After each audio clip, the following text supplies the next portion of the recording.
Barabara mpenzi mtazamaji, hujambo na karibu katika taarifa za Undugu Adhuhuri Jumamosi ya leo. Mimi naitwa Kayanda. Karibu tuandamane kuanzia sasa hadi tamati. Tuanzie kaunti ya Mombasa, na gavana wa kaunti ya Mombasa Abdulswamad Nasir ameagiza naibu wa gavana na katibu wa kaunti hiyo kuwahamisha mara moja wafanyikazi wa kaunti ambao wanawasaidia wafanyabiashara kuingiza mgoka katika kaunti hiyo, hata baada ya bidhaa hiyo kupigwa marufuku katika kaunti hiyo. Serikali ya kaunti ya Mombasa imeweka mikakati ya kudhibiti utumiaji wa mgoka kwa kuwa imehusishwa na kuchangia pakubwa katika maradhi ya kiakili.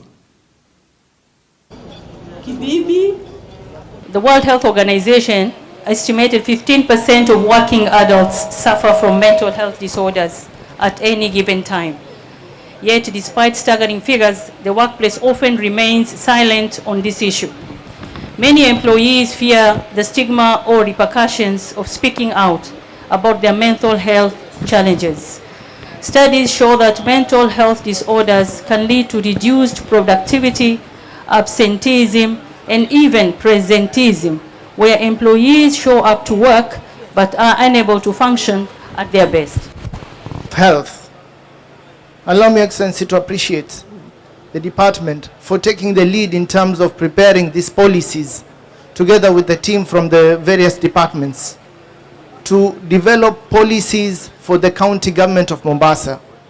And Your Excellency, we are the first county to have developed these policies, and it's customized in consultations with the National Government Ministry of Health. So I think the onus is on every one of us, particularly chief officers and accounting officers and directors administration and directors HR. Please take this policy seriously. We shall be conducting an audit to ensure compliance with these policies. We cannot go back to square one. Hatuwezi kuregea nyuma pale ambapo kwamba tayari tulikuwa tumefika mbele. Hii hospitali yetu ya Portrees inafaa kuchukua wagonjwa 72. Kati ya wagonjwa 72 wale ndio wenye kulazwa katika hospitali ya Portrees. Kando na wale wenye kwenda pale kila siku kupatiwa madawa, 80% ni katika mafuta yenye kuwekwa katika ule moto, kuuzidisha ule moto. Mmoja wao ni haya mambo ambayo kwamba ni ya mogoka. We need to be able to be firm. Na hata kama ukiona hilo nyingine pia inateleza, na wao pia wajue ya kwa wanaweza kubadilishwa waende kwa wengine. We will not tire on these matters.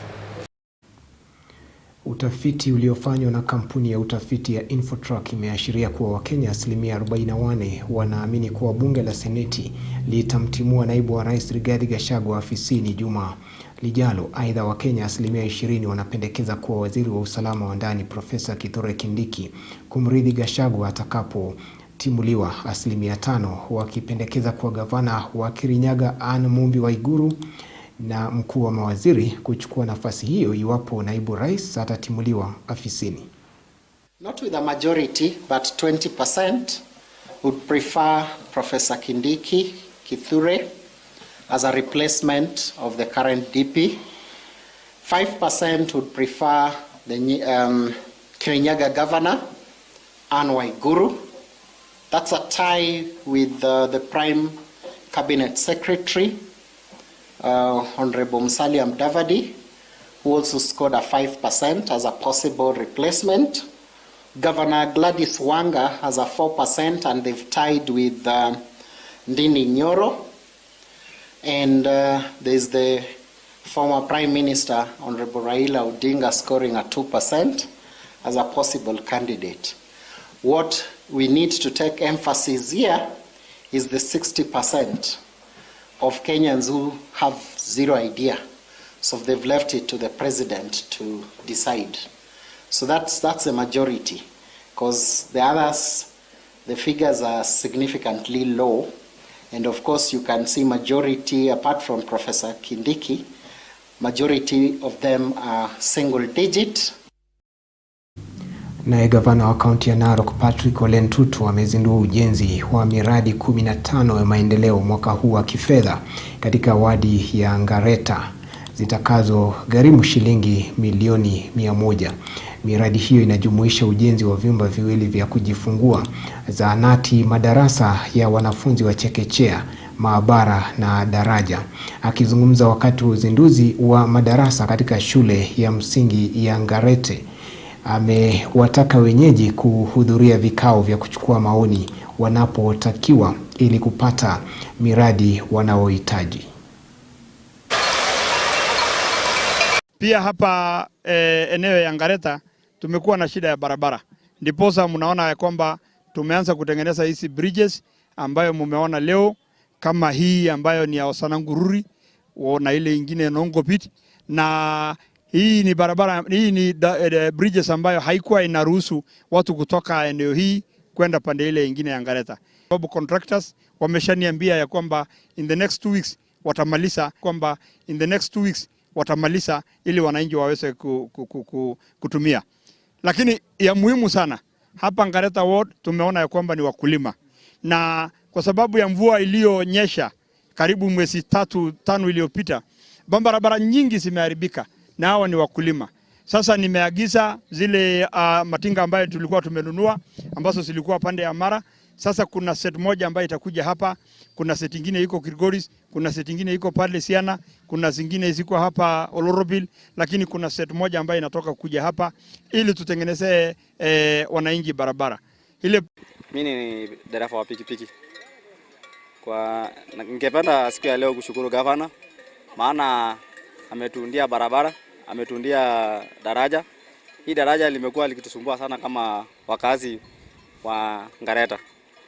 Ile pesa tunacharge customer kutoka hii senda ya juu mpaka senda yenyewe is more than pesa yenye tunatumia kwenda Narok juu ya barabara na pia daraja. Huwa tunapita ndani ya maji, mnaona vile tunapita ndani ya maji. Sometimes pikipiki na kufia hapo ndani. Lakini kwa sasa tunakependa kushukuru gavana pamoja na MCA kwa kutuundia hii barabara, wametukumbuka. Sasa wakati mgonjwa inagonjeka pande ile ya Undugu, tunakuwa na shida kuleta pande hii juu, tunakuja tunashukisha hapa, tunabeba na mashuka mpaka huko hospitali huko Njoraya juu huko senda. So hii barabara tumeteseka wakati daraja imeenda na maji, tumeteseka kabisa. Hata barabara saa hii yenyewe ni mbaya, huwezi tembea hata na pikipiki. Ukienda mahali kidogo unashukisha customer ama mgonjwa, alafu mgonjwa anatembea na miguu. So hii barabara imetusumbua sana. Hii daraja vile sasa imetengenezwa, tunashukuru serikali maana wametutengenezea barabara. Makatibu watatu wa kudumu kutoka wizara 3 tofauti wamehudhuria maonyesho ya kilimo eneo la Mwea, kaunti ya Kirinyaga, na kuwataka wakulima kote nchini kukumbatia mbinu mpya za kiteknolojia katika ukulima ili kuongeza mazao yao. Wakiongozwa na katibu katika wizara ya misitu na mazingira Gitonga Mugambi, ambaye alikuwa mgeni rasmi katika maonyesho hayo, wamesema maonyesho hayo yalitoa nafasi mwafaka kwa wakulima kuona mbinu mpya za kiteknolojia katika sekta ya kilimo. Tumeweza kufika hapa leo ili kuwaelimisha wakulima kuhusu mbinu bora za kukuza mazao yao. Hapa mnaona kuna mazao mengi leo na wakulima wanahitaji ujuzi jinsi ya kuongeza mapato kwa mashamba yao. Hapa leo kwa kiwanda hii wakulima wanapata elimu ya mbolea bora ambayo wanaweza tumia kwa mazao yao. Mnaona kuna nyanya, kuna cabbage, kuna mahindi, kuna vitunguu, na kama mnayojua kuna mabadiliko ya tabia nchi, na wakulima lazima waweze kujua ujuzi gani wanaweza tumia kujidhiri nayo madhara haya. Tumeona mapato ya wakulima ikididimia miaka iliyopita, lakini leo hawa wakulima vile mmeona wamejaa hapa leo wanapata hiyo elimu. The agenda is to plant trees. The agenda is to do what? Please, let us plant trees in this country. It is big business. It will create jobs. It will spur industrialization. Imagine all those things in front of you, starting from that notebook in front of you, looking at the papers that we use per day, looking at the toilet papers that we use per day, all that is important because we don't make papers in this country, because we don't have raw materials. So when we come up as a government, when we come up with the idea of planting 15 billion trees, it's one easy way of creating a lot of employment and creating a lot of industries and foreign currency for this country. Yeah, that really we have a serious gap in this country is the area of value addition. And as Kayanda pointed here, I challenge the business people of Moya and this country to invest in that area. Na mama wa taifa Bi Rachel Ruto amewahimiza Wakenya kuchukua jukumu katika kuhakikisha kuwa wanyamapori wako salama. Katika hafla ya utunzaji wa mazingira ya mwaka wa 2024, mama wa taifa Bi Rachel Ruto amewahimiza Wakenya kujiunga katika kampeni ya serikali ya utunzaji mazingira nchini. Mama wa taifa Bi Rachel Ruto amesema kuwa wanyamapori ni mojawapo ya urithi muhimu wa taifa la Kenya na ambao unategemea pakubwa mazingira ili kuendelea kunawiri. Akidokeza kuwa kila mwaka watalii takriban milioni 2.5 huja kuwaona, pia akisema kuwa wanyamapori hao husaidia katika mafunzo hapa nchini. Wildlife is part of our heritage, something that makes Kenya a unique destination, and people from around the world travel here just to see our animals and experience the beauty of our national parks. Kenya currently welcomes around 2.5 million international tourists each year, and we have big plans to double that number to 5 million. And you, boys and girls, can help by asking your schools and parents to organize trips to parks like this one, so you can keep learning and enjoying our country's beauty. Aidha, amebaini changamoto mbalimbali zinazowakumba wanyama hao, hivyo basi akihimiza kila Mkenya kutunza wanyamapori hao kwa ajili ya vizazi vijavyo. While we enjoy all this beauty, our wildlife and environment face many challenges. Poaching, deforestation, and climate change are all putting our wildlife at risk. It is our job as Kenyans to protect them, not just for today, but for the future, so that your children and grandchildren can enjoy the amazing wildlife just like you did today. Rachel Ruto amepongeza juhudi za serikali katika kutunza wanyamapori, ambapo ameweka wazi kuwa kila jukumu ndogo au kubwa ambalo mtu atachukua katika kutunza wanyama hao ni muhimu, akidokeza baadhi ya namna hizo zikiwa ni pamoja na kutunza mazingira baina ya mambo mengine. Every effort we make to conserve our environment is important. Your actions, no matter how small, can help protect our wildlife and our planet. Whether it's planting a tree, picking up litter, or learning more about the animals, you are the future protectors of Kenya's wildlife and environment. If each of you continues to care for our environment, I know we can create a better future for ourselves, for our wildlife, and for the generations to come. Katika juhudi za kutunza wanyamapori, Waziri wa Utalii na Wanyamapori Bi Rebecca Miano amesema kuwa wizara yake iko tayari kusaidia ili kufikia lengo hilo. And the biggest threat to conservation is the assumption by everyone that somebody else will do it. As the Ministry of Tourism and Wildlife, we want to assure you of our support, our cooperation, so that we can come up with policies, we can come up with legislation and a good operating environment so that the programs that you've put in place can thrive. We would like to partner with you. You can count on us. We really honor what you're doing today. Immaculate Karimi, Undugu TV. Na huku mtihani wa kitaifa wa kidato cha 4 ukiendelea kukaribia, serikali ya kaunti mbalimbali zimejitokeza katika kusambaza vifaa vya kuwasaidia wanafunzi wakati wa mtihani huo. Katika kaunti ya Mombasa, Gavana Abdulswamad Nasir ameweka mikakati ya kuwasaidia wanafunzi na haswa watainiwa kutia fora katika mtihani huo. Gavana huyo ametoa msaada wa vitabu vya kusoma na vifaa vingine vitakavyopiga jeki matayarisho yao kwa ajili ya mitihani ama mtihani wa kitaifa wa KCSE. Wakati ambao watahiniwa wa kidato cha 4 wanaendelea na matayarisho yao kwa ajili ya mtihani wao wa kitaifa KCSE, serikali za kaunti ziko mbioni kuimarisha masomo kwenye kaunti. Gavana wa kaunti ya Mombasa Abdulswamad Nasir ametoa msaada wa vifaa vya masomo kwa wanafunzi wa kidato cha 4 wanaosubiri mtihani wao wa KCSE mwezi ujao. It is now up to you. Muende, you make sure you utilize the space. The environment has been created, both qualitative and quantitative, to ensure that you invest in it so that you become the best in the mtihani ambao unakuja. Pigia gavana makofi. Kando na hayo, Gavana Nasir pia alitoa ufadhili wa basari wa shilingi 5,000 kwa kila mwanafunzi katika juhudi za kuwasaidia kulipa karo ya shule, na haswa kwa wanafunzi ambao wametoka kwenye familia zisizojiweza. Tukawa kila mtoto ameweza kupatiwa 5,000. Kaunti hii tumeweza kufanya mpango kwa sababu tuliona ya kwa vijana wanaharibika wakati wa holiday. Tukaweka motivation program.